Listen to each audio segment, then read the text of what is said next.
So with that mindset, that's how I first started my first video and posted it on social media. Not so much with the intent of going viral, but it was with the intent of I just wanted to win. And what happened was after I posted the video, people started asking me questions. So I started responding to the questions. And that's pretty much, honestly, a critical point when you're dealing with social media, actually, responding. That's really important. So when you post a video and someone asks you a question, it's important to respond. I don't even care if the person says, oh, great information.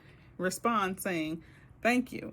Because now social media platforms are going towards the avenue of being search engines, right? So before, Instagram was just a nurturing platform where you would see a bunch of people do really well by posting really pretty pictures of these beautiful homes and wearing gowns and stuff like that. Well, now it's more, it's optimized more, right? It wants to compete with TikTok and Google. So in order to do so, it had to change it. So now it's information based, right?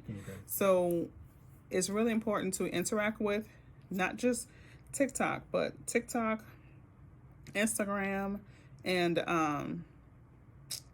YouTube. It's really important to interact with your followers, right? The more interaction that you have, the better the algorithm sees you in presence and pushes out your content more. Gotcha. Do you remember what your first post was about after this challenge? I honestly, I do not know. I think it was something like a vocabulary word or what you need to know. Like what I did was I was like, I Googled I think like the most frequently asked questions and I pretty much answered them on video. Right. Okay. Oh, I got you. Okay. When did you start to feel like more, I don't know, you seem like you was always like confident in what you do, but when did you become... Don't watch the old videos. I promise you that. When did you feel like you had it? Like, I still don't feel like I have it. Okay. I don't. I feel like it's easier because I feel like I'm talking to people who are like me, right? And I think once I stopped trying to be perfect and always made up and just glam to the gods, because that's all I was seeing on social media, right? Everybody that you saw, they was in like a 3-piece suit or they're walking through these beautiful homes, this, that, and the third. And I'm like trying to keep up with the Joneses. But the moment I put that down and I picked me up, then I met more people who are like me. Okay. So I wouldn't say I've gotten better. I would just say I'm more comfortable talking to my friends, people like me. Okay. So that makes me think about, I guess, because there is a broad audience out there, and did you have any goals in terms of like the type of audience that you were trying to connect with or to reach, or? Initially, I didn't, and initially I think that's where I failed. And I say that because I didn't officially try to. I fell into, or creating my brand. I fell into it. It wasn't intentional. I fell into it. Like, think of my handle, The Luxurious Life Realtor. So I thought when I grew up, I was going to be selling these $1 million homes and, on these private planes and just jet setting all across the world. But no, I'm rock out in the Honda or the Benz every once in a while, and that's what I got with it.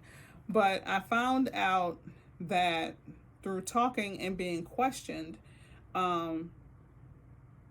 my audience, was the everyday man, right?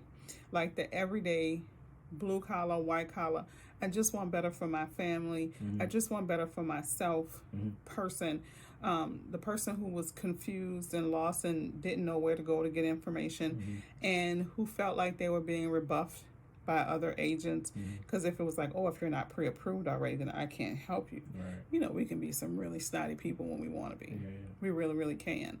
So I kind of fell into my niche. It wasn't like, I'm setting out to get these people. These are who I want. It wasn't my intent. Right. I just saw a need, and I filled the need. Okay. So, one of the things that I know that you that I caught about you was that I didn't know you had an IT background. Yeah. Yeah.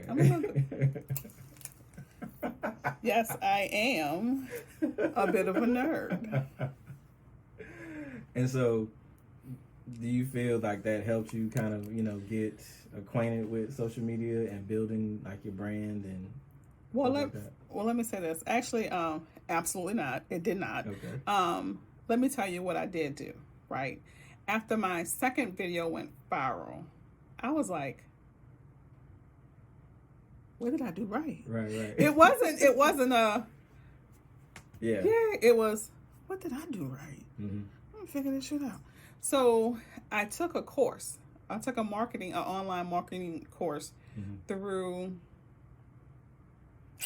it's the school in New York, Loyola. Okay. Right? They offered a course. So I took the course. And what was funny was in the class, it was a certification course. In the class, I was the only person who, like, was known on social media. And when I went to everybody knew who I was, which was really, really weird. Yeah. So they were like, coming to me as a point of reference, and I was like, shit, I don't know, that's why I'm sitting there. Right. That's why I paid y'all this money too. I mean, I don't know. Right. Do I get a stick at the end? Right. What y'all doing for me? But as I sat in the course and I was listening to it, I was like, oh, I know that already. Oh, well, shit. All right, bye. Because they were talking about search engine optimization. They were talking about, how to set up your different stuff with backlinks and all that. They were talking about stuff that I guess I already knew, but and I was practicing that I didn't realize I was practicing because it came natural to me, right? So, like, one thing people have the hardest time with is finding out what hashtags to use. Okay. That's never been an issue for me because I always knew that I'm a hashtag it because the people who I want to see it, right, that's the people I need to tag. Right. Like, to me, I don't know why we doing. You want to go live? Okay. Yeah.